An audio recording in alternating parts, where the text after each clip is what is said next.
And she went, no problem. So she brought a sleeping bag and she slept on the sofa in the living room.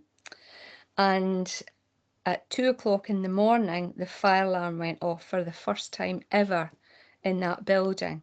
Never on the 8 years that it had been open had it gone off. And you could read about this in a book written by the chairperson of that, and it was called The Vortex.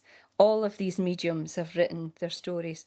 And so I said, we need to go out the flat, and I knew that there wasn't a fire.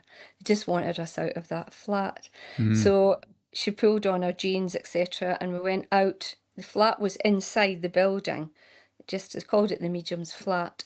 And the minute we walked into the corridor, we were just surrounded, and she wanted to run down the stairs. And I said to her, Sam, don't run, we're just walking. And it had the red lighting in there, emergency lighting, and we're switching all the lights as we went down the stairs, these 3 flights.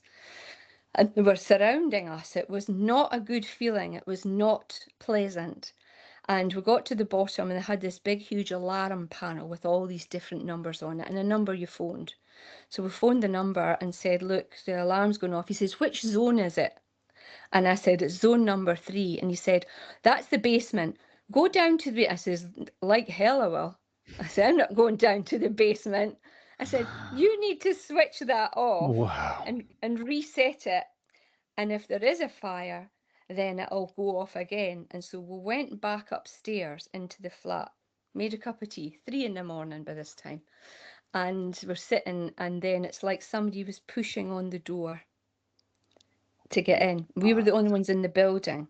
And I went, it's okay, we're safe in here until we watched the bin lid swing back and forward in the flat right next to us. And that's when I just lost it. And I went, that is it, that has to stop, and you need to leave, etc.